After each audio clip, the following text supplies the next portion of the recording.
tindog nga aldaw, kada tindog nga tawon, tapnulang surutan dahil ipagayatan iti ako. So dito'y gagayot ng kausap, at makita tayo dito iti 3 to 4 times nga i-mention niya po Diyos, nga i-command ni Moses, dagito'y da nakatao, be strong and of good courage. Be strong and of good courage. Nung tayo i-translate takot, balik ka nga naturod, napigsa ka kung naturod, itinasaya at nabanag, di ay di kayat na ibaga. Tinaksangga, gagayat di kapagkat, kung sabali iti pagturudan tayo. Saan nga nasaya at ludikat, di ay pagtaksan. Saan nga good courage kada kada tayo, ludikat bad courage. Isumat yung umay kada tayo kung saan nga good success, ludikat bad success. Tayo dito kagayin pick up sa isumarunod dito'y sinulya kang kanta. In chapter 32 is actually the Song of Moses. Nagdaman iti biblical song pag isulang dito. Ato iti manguyaw, kanigay na kang kantaan tayo dumamisan, kung kuna ka, uy, hangyak Christian song dito. Hanya ayat di Christian song kata kayo. And if you have to find a good Christian song, it will be chapter 30. And you cannot find this in any of the songbooks in each and every church. Amin kanigay na kang tinumpos iti katao, way before the time of Moses. Lumiti, dito yung kanta at pamalagit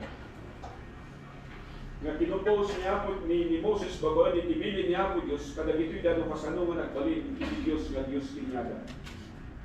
So dito'y gagayin din kausat kat inikak iti paulo ng a joyful journey because it covers from Exodus up until the book of Deuteronomy.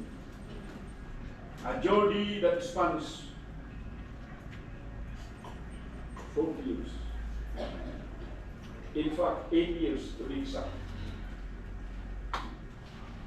So, awang kada tayo, tiyada gusto yung edad na.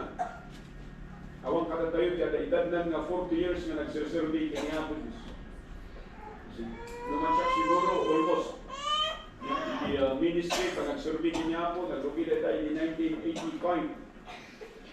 Mangyod ko, I was actually nayasirang in church in 1986. So, nung kita, I've been 40 years next year in the ministry and 40 years or 20 years in pastoring. So, makita tayo dito ka, yung kikabsat nga dahil italong nga banag na hindi pa nagdalyasat tayo akas maysa nga namati di pirabaw ti taga kat adda dito nga banag na sapay kumaka agservi kada tayo na encouragement no apay nga kunana dito be strong and of good courage no apay nga kasapulan tayo iti kunana dito nga pigsa kan nasayaat nga turod gapo kada dito nga banbanag yung muna dito awan sa bali no saan nga the worthiness of the prophet. Nung tayo kitahan kat kada kayo nga mag-isursurat yung script, iti pakaistoryahan ni Moses, panggap iti-play tayo, nga may presenta, iti dito yung anniversary, the 50th year, iti dito yung simbahan. At kayo nga nagbasa diyan, sapay kumatakan lang nga dito yung script writers yung nagbasa, nung ikat amin kada kayo mayang people, and amin din ang improvement yung simbahan.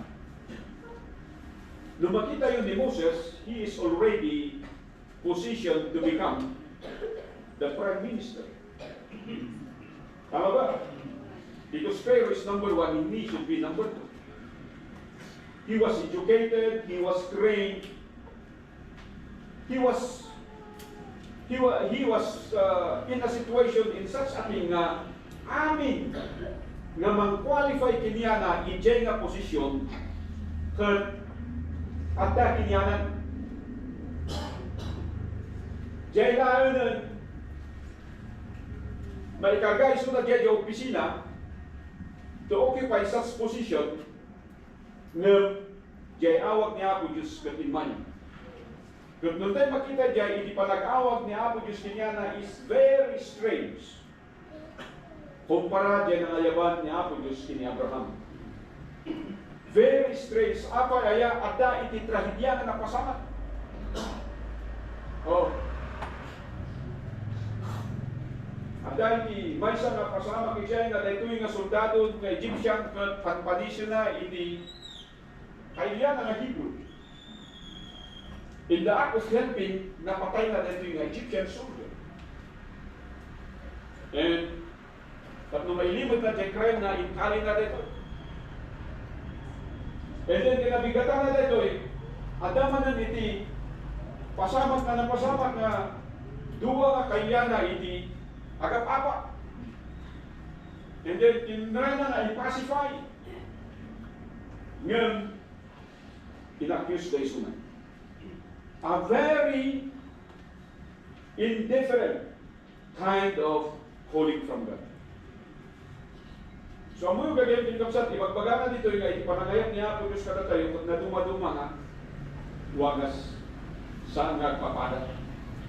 Mabalin na dahil ipasama, nga kasla din ang pasama kini Abraham, at dahil ipasama, nga kasla din panagayat niya po Diyos kini Moses.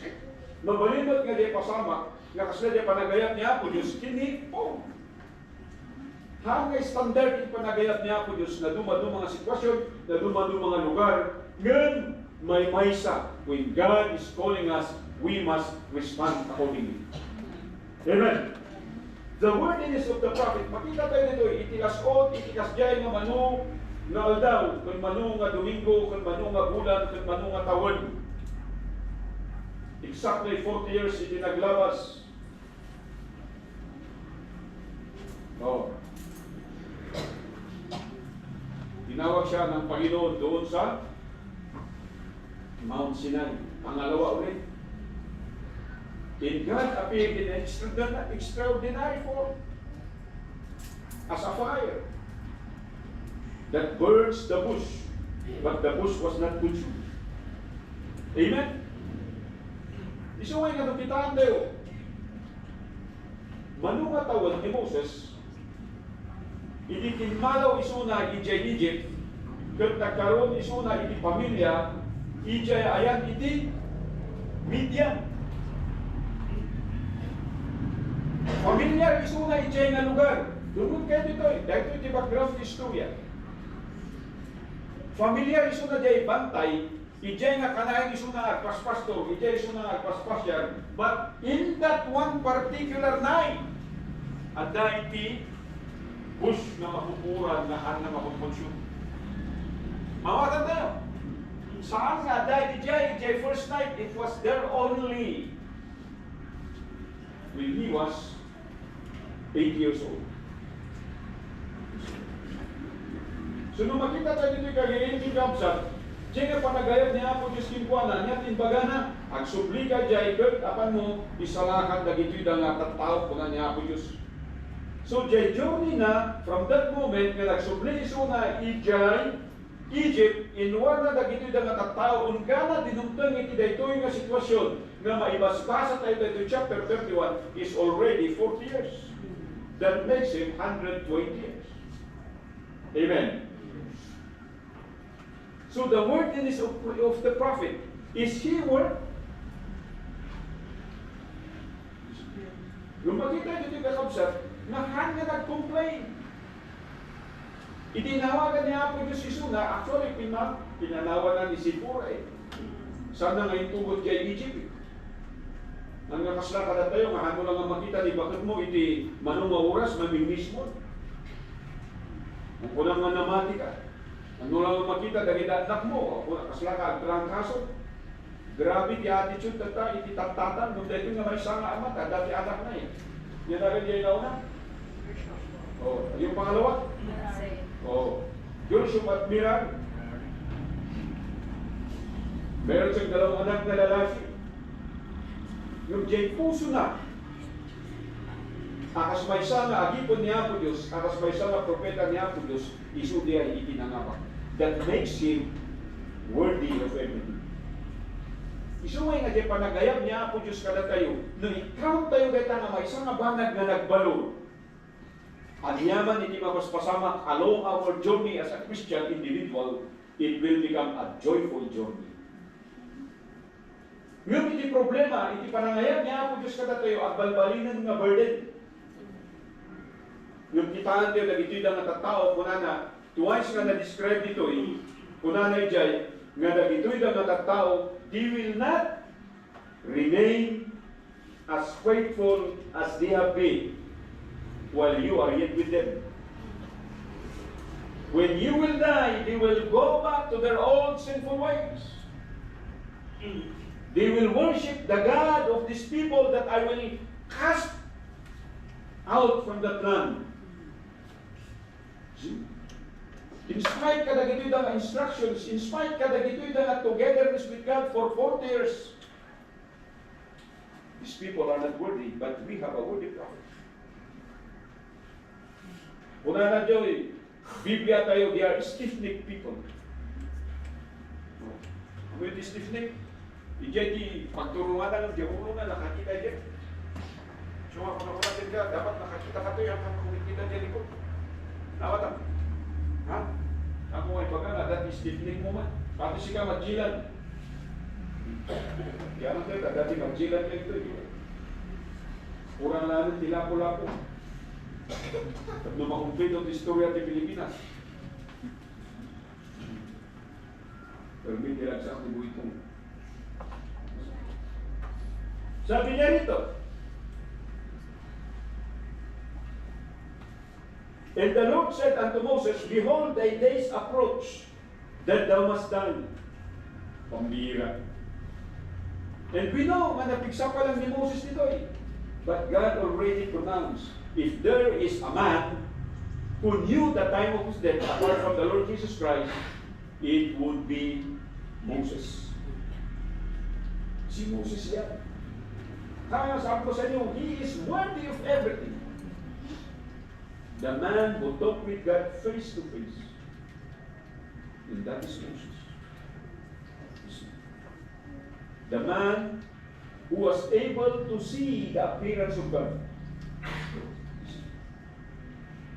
The glory of God as a fire that consumes, or that burns but does not consume the bush. So kunanan ito, and present yourselves. Call Joshua and present yourselves in the tabernacle of the congregation, that I may give him a charge. So kita natin ito, importante na dito. Tatlo naganas kang naragsak, iti panagbiag niyo kasbay sa nga namati. Kita nyo pa dito na i-mention dito iti lugar nga pagsabatan the Moses kini Joshua, kini Apo Diyos, anya nga lugar data in the tabernacle. Saan niya kinumpormi nga lugar? At that is a specific place for us to be reminded that our Christian life is a journey that is supposedly a joyful journey. Anya ti magpalpalagip kada tayo ita, awan sa bali no saan nga iti worship place. Iti simbahan tayo. Yet kada tayo no dati okasyon nga maurnungan tayo dito, winwanyaman dito nga banag, we seldom come and present ourselves. Iti simbahan. Nasapay kumata kasi ang baliw nga. Gaday kumati priority. Kada kayo nga young people sapay kumata kasto iti attitude you. Ako yung iti may nga ma-appreciate ko. Nasapay kumata sa nga baliw suna ni sister. Magapuya diretso simbahan nga dagos yung mayan. Dito hindi ka na bagong agawin. Nagdaman iti tao nga kasi yan di attitude na iti awag sa bali, musang nga ni dyan. Nakita niyo, medyo agar karupa na diyan. Ikulay. So this is how important, kasapay ko mata kasi ikaw, amin, nga nang lipat ni simbahan na, amuyok. Sada lang ang subli ni simbahan na problema na. Kaganda yung people nga nang lipat ni simbahan, nung man nagsublida kita, malagit na lang ni simbahan, no problema nila. Sapay kumata saan yung nga itulog nga mapasamak dahil ka na kayo. There is a place and that makes him worth everything of the assignment and the task God assigned him. Sabi kasi rito, tabernacle of the congregation that I gave him a charge. Ano ito? Transition of leadership. Yung command ng Panginoon, hindi niya basta binibigay yan kung saan-saan. Ibinibigay niya mismo yan sa lugar na kung saan andyan yung holiness. Andyan yung presensya ng Panginoon. At sabi niya rito, and Moses and Joshua went. Ibig sabihin yan, tumupad kaagad sila. Hindi sila nagkaroon ng anumang rason. And we find here why Moses is worthy because hindi niya nakita na naging threat si Joshua sa kanya. Hindi katulad ni Saul na naging threat si David sa kanya. Amen. All along the way, Joshua was with him. A loyal and obedient servant. A loyal and obedient assistant. Awan iti makita tayo ni Joshua that he murmured against Moses. Nagmurmur ni Aaron, nagmurmur ni Miriam. Nagmurmur mismo iti pamilya ni Moses against him. Ngam ni Joshua awan. How I wish kasjay iti ma-develop tayo nga follower ni Apo Diyos dito simbahan tayo. As a father, as a family individual, how I wish kasjay iti pagbanagan dagiti anak ko awan iti murmuring tinyada. But all about obedient, all about service. Takunan nga ninyo and presented themselves. Ano yan? They make effort to be there in the tabernacle of the congregation as God appointed them. You want to become worthy in the sight of God? You must be willing to obey and present yourself before Him.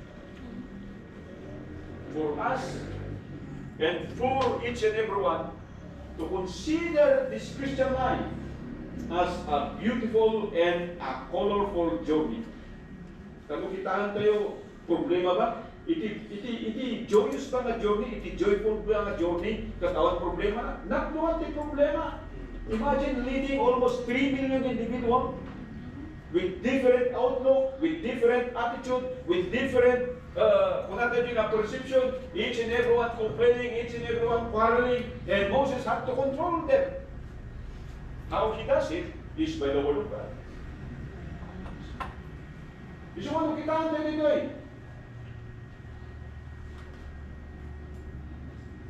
Anya itipunan natin verse 19. Now therefore write ye this song and teach them in the children of Israel. Put in their mouth, and this song may be a witness for me against the children of Israel. Pag minimension yung children of Israel dito, lahat, mga tatay, mga nanay, at mga anak, kasama lahat yan. Walang exemption. Actually, na-mention dito, kasama yung mga strangers, yung mga kasama nyo sa bahay, kasama nyo sa buhay, kasama yan patungkol sa pagtupad sa salita ng Diyos. Sabay kumatakas-toy tayo nga parientes. The strict implementation, iti prinsipyo, pagsasaon, iti ako. So nga dapat madanagan tayo, nung ito'y anak tayo, awanda, di paggimungan. Sunday kat awanda, iti church service. Prayer meeting, ang dangan makipagkararag. Malandanagan tayo kuma. We must be quick to find out what's the reason behind.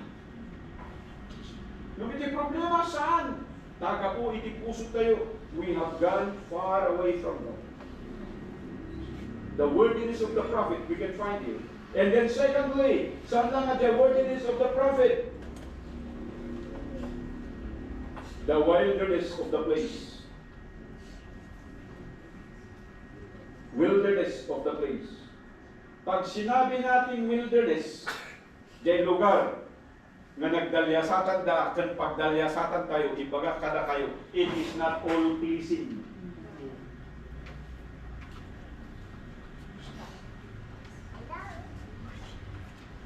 Hindi maganda yung daan. Awan hindi paglinungan da, ngumanya di ko na jay Biblia. We have read and we have been informed that God is faithful. He become what? A shed of cloud by day, in a pillar of fire by night. Yung kailangan nilang aircon, andyan. at yung kailangan nilang warmness or heat, pinoprovide ng Panginoon. Namimiss nila yung pagkain sa Egypt, but God provided them manna, which is actually a complete food. And yet, the people murmured. The wilderness of the place is not as beautiful as people imagine. The wilderness of the journey. Han kat amin nga nasayap, han nga amin kat sumurot, han nga amin kat mamati, han nga amin kat ag-amen. But we must count it all joy. Amen.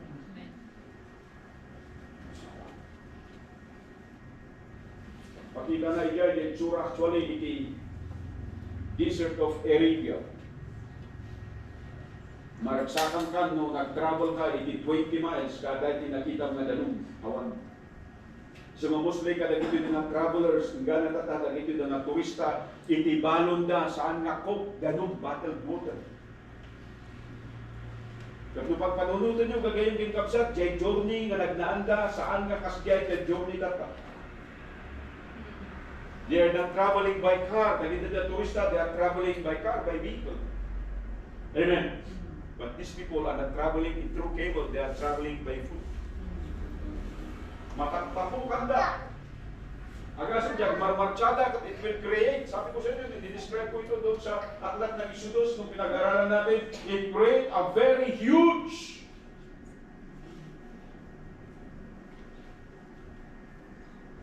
dust. Iso nga di makikita na ito'y sinunjay prophet nga curse din kunan iti may nga ari. Oh. Nung nakita niya ito, napakalaki nila at natakot itong mga Canaanites at nag-hire sila ng isang prophet na mag-curse sa kanila sa volume pa naman ng tao na nagmamarcha doon sa disyerto. Pero sabi ng Biblia, hindi sila kailanman nagkasakit, hindi kailanman nagkalyo, hindi kailanman naluma yung kanilang mga damit. Amen? Hindi maganda yung daan, pero andyan yung protection ng Panginoon. Malagdalit ko, hindi naman kami kayo doon, it's not a beautiful road. At panunutok, hindi kapangit na, sarigan na, sumakat pa lang dilugan, tutok pa lang din masyado. Nagsiyak tayo nga driver ko, doon na, kada dumanon dyan nga ito sa kusaron doon. Nung dyan driver niya, tutukan na, ay, nagbaling nga kanso, dahil talugan na. At dyan interviews, kasi na, kahit mga bumaba. Ako hindi pa nag-ministry tayo ganyan po Diyos, we cannot plan it as beautiful as it could be. Nung may dada tayo dyan, di makita tayo, it's all full of joy. That the learners, the teachers, they have prepared everything, they have cooked, nagluto na di kape, nagluto na di merienda, purely organic, nagsagana na pa, niya punada dyan, inupukisan mi sa labi, nagpuyatan mi, nagkiti sa sana, isang kasyasan, awakan niyo! Amen? Yan, interagsak, interagsilbi, niya po, especially, nung makita ba dito na magpubing, nagadayon niya yung pagkawitan na, mapanday niya, niya, nagat, may isang ining, hindi pababa, silip niya pawan. Tuloy sa akin yan. Nagagsak na dito na magpubing, that's the joy of serving. Amen? Kada tayo kanina pinagkabsan, pata ko nga na mapanay bunbun, apay na mabalin nga jeep ako, tatlo sa sidon. Tatlo higit ni kalsada, awan ti pagnan. Puros complaining. The wilderness of the place will never change. But the journey is always joyful. Mapantay din na dumaduma ka lugar. Mapantay din Pangasinan, manuti makaskasabaan ni Jai, manuti agrimriming. Ang amin nga makasabaan at agriming. But our duty is just to share the word of God. Amen? Mapantay din na duma, pagmisyonan, pagserbihan kiniya po Diyos. Saan nga nasaya, spend money, makuyatan tayo, tagbiyahin tayo, sakripisyo tayo, hantayo nga mga. Bawal kay kabailan tayo makasla. Masya siguro ka, dahil hindi na professional na kumuyog ng mamisan, sagutan na piman itimakan. Yung beforehand, we have to skip meals. Nung mga dati pangalan ni restaurant, binukong na dyan alaka. Amen! Because we do not have the means. But we need to go and minister. Why? Because that is our job. Sa mga iba, hindi nyo naiintindihan ito. Bakit? Kasi hindi nyo alam kung ano yung Christian life. So tatlong bagay, what makes it journey? Joyful yung journey natin. Number one is the worthiness of the prophet. If you want to complain before God, you must think that it worth it all to be called of God, to be saved of God, and to serve Him. Secondly, the worthiness of the place. At yung pangatlo, the worthiness of the people. Huwag mong sasabihin, shh, na lahat ng kasama mo ay spiritual. Sa dami-dami ng mga tao, isa lang ang pinagkatiwalaan ni Moses, walang iba kundi si Joshua. Yung kanyang mga kapamilya, actually nagselo sila, yung mga sons of Korah, mga pinsan nito, yung mga Kohites, yung mga ibang Levites, nagselo sila sa kanya. Bakit? Siya lang ba may karapatan na kumausap sa Diyos? Siya lang ba may karapatan na pumasok sa tabernacle? Bakit hindi kami pwede? Yung kanyang mga kapatid, di ba, ganun din yung attitude nila. The worldliness of the people, even our family. They will influence us, they will infiltrate us. But you know, remain joyful in your Christian journey.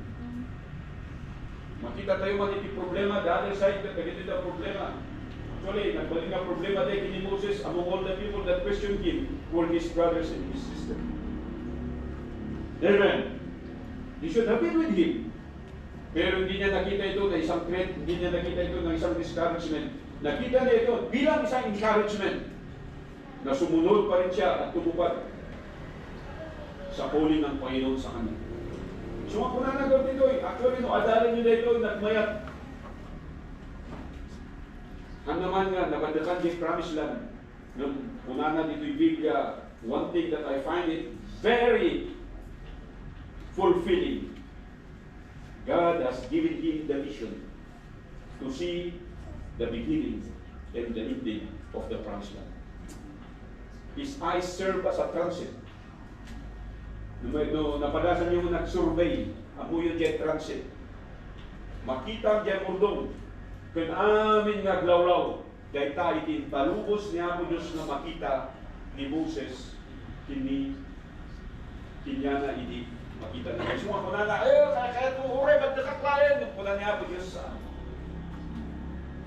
why? Because he got angry due to the worldliness of the people. Sometimes in our life, madadagin nyo na tao, nga gapo, siguro makaungot kayo, doon kahit kung may pagkakala kayo, use Moses as an example. Mabalin nga, saan tayo makita, hindi kinasayaan, saan tayo mapadakan, hindi success na kumukunanan nito eh. Ngayon, kaya importante, nag-obey kayo kanya ang Diyos. That makes it a joyful joy. Nasapay kumain nila ito eh. Nabiyag kayo, kas may sangan na mati, nadubli-dubli nito eh. Kunana dyan, verse 6, be strong with good courage. Fear not, nor be afraid of them. Ano itong them? Lahat. Sinabi niya dito, do not afraid of the people. Do not be afraid of the places. Oh. Do not be afraid of persecution. Do not be afraid of the problems. Kasi sabi dito, for the Lord thy God, it is He that to go with thee, He will not fail thee nor forsake thee. Agasan na ilagay dito. May pamalagip niya po Diyos. Nasapay kumatay suti, balunan tayo ito. He will go with us. He will never fail us, and He will never forsake us. That makes this Christian life a joyful journey. No joyful dito, makita ko makada tayo karon itiragsa. Nga dyan, may kato nga, dabog-dabog. Saan nga dyan, mapilpilitan tayo nga ma-involve. Nga dyan, mapilpilitan tayo ma-participate. Nga dyan, pinipilo tayo ng excuses. Hindi ka, agur-uray ka hindi na. Anya nga ka ministry manin nga sumarano. Anya nga ka sumarano nga trip tayo manin. Anya ka sumarano nga papanan tayo manin. I want myself to be on that way. To be on that group. How I wish kasi yan, hindi attitude tayo. Nga dyan, pagpanunutan niya trabaho, mapaya. If God is with you, ano sabi niya, He will fix everything. Baka nakapalong panubusan niya, boss ko, kasi kami niya panunod tayo. Baka Namumuna kaagad yung doubt, umuna kaagad yung fear mo sa tao, fear mo sa trabaho, fear na mawalan ka, kisa sa tiwala mo sa Diyos. Ito ang dahilan why we do not have a joyful journey. Patumay tayo mo dito simbahan, kung kuna tayo guys, bakit din ta nakakaraya, bakit din ta napalimusan. Para bang sa consolation ka na lang umaasa. Hindi ba pwedeng na yung blessing ang kunin mo? Hindi ba pwedeng yung first prize ang kunin mo? Yung biyaya ng Panginoon at hindi lang yung consolation? Kasi pag andito tayo nagsisimpi sa Panginoon, pero ang naiisip mo, yung obligasyon mo sa tao, obligasyon mo sa trabaho, obligasyon mo sa sarili, bakit hindi mo unahin ang obligasyon mo sa Diyos? Shall we all stand up and let us pray?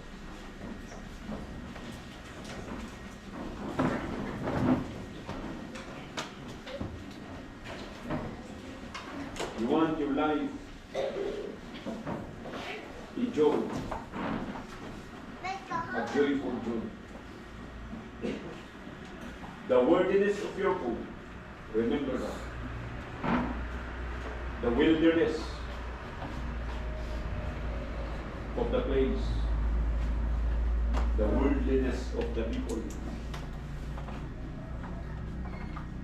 The pinangaba ko ma, your worldliness. God did not commit mistake in calling you. God never doubted you. Sampai kumatay, tidak tuwing nagsak. Ibagat ang balmaysa kada tayo. Ako Diyos.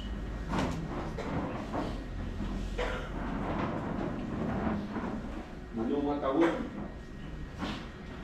ako na namati. Balik na naknuwan to, iti problema, naknuwan to, iti sinay, naknuwan to, iti sakit, naknuwan to, iti persecution, iti problem. Saan nga may ikatagyan? But it makes the journey joyful. Challenging. So, ang dileto'y nagsaka, why not come to God in prayer at sabihin, ako Diyos, help me to be strong. And give me good courage. And dileto'y na Christian life ko, I will enjoy it the most in the best. Did you say that in your prayer? Dileto'y nasa. Sabihin ito yung nakarit ka na tayo. Ang magkararat niya ako, gusto po na tayo ako gusto yan. Sabay ko nakasklaki ni Moses. Dumtugtugtugod daw ay may pronounce mo, ipanangalam, hindi na ito'y nabiyag ko. Sabay kumatawan ito, tinagkurang ako.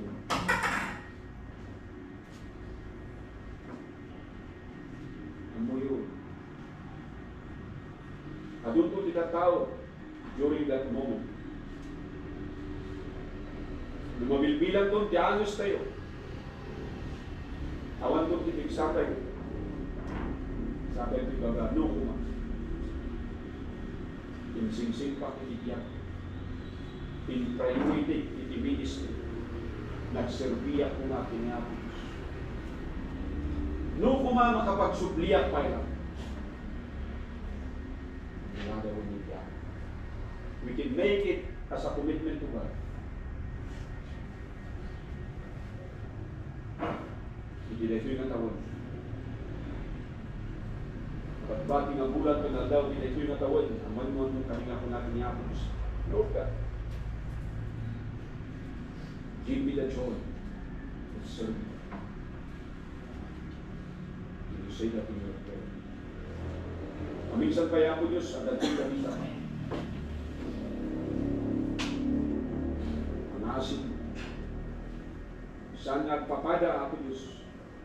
Iti sitwasyon na mapaspasama, iti tunggal may sa kadakan. Akas iti panagayap mo kini Abraham, na iduma iti panagayap mo kini Moses. Hasta karang ito na disipulos, nag-uray pa ito na naduma-duma nga ari, na nagbaling nga faithful kung nagserbigan siya, kung gana iti apostol mo manipo. Sana ako Diyos na may maysa. Mamumi ako Diyos. Nasikati ng alam amin pinyari. At dito ako Diyos, ititimulad mo. Nasikamat lang itinangayab ka na. Nuti Diyos na bitidangan naman unang namati, nagpursigi ako Diyos at imbiyad ka. At nakita ako Diyos, itiragsak ka. Awan ako Diyos, iti panagbabawi ka. Kasta ko ako Diyos, iti balunod. Naduma-duma ako Diyos, iti suwisog na mabalik na mga abak ka na. Panakapahay ng nangyayari. Hanggang masungsumbatan na kararag ako Diyos. Panagsakit-sakit iti pamilya. Problema iti pamilya. Awanan mo ng isang. Rigat ako Diyos. Iti rawat ito. Magyamang kami lahat ako Diyos. Kasama nga binaybayan na kami. Anda kami nga si Biblia ka. Kaputa kayat mo ako Diyos. Naragsakan may narserbigan sa Diyos. Pangasin ka rin. Katanumag na kami. Bilang tigsa, dagat ng ragsak. Hindi kumukuyo kalagititan ng natin. As we serve you, Father Lord, pinabatbating ang law, hindi tumatawad ng ganay sinibrary to 58 years. At makita niya ako, Diyos, ibaligi, karagyan niya kas may sama. Bingyod na kami ako, Diyos, ito yung panagkarag. Tawanin mo ako, Diyos, itisangit, sinay, pahay, paniligat ato Diyos na mga apakalakan. Ilaw ako si Father Lord as our Redeemer. Kasyam na kami tatanagsapa. Pulang mikit ka ako Diyos, na kinabanag na naramidan di katamumi ako Diyos, nadalupay, iparubos mo nga maramidan mo. Sumasarad mo nga lang. Kapag baba kami lang, nagsurvey ka, nagdaya ko siya, and we don't know. Nagagitoy lang. At saan mo nga baybayan. As you have been with Moses, as you have been with Joshua, you will also be with us. At umanayin na kiyapos. Nagkalunan mi, ipanagyan mi, hindi na bago ito. Salamat kung ito yung pagpipin ko, kung ito yung gawin ng kararang pinagalang gusto mo, kasalanan mo, kasi sa iyo. Amen. Okay, so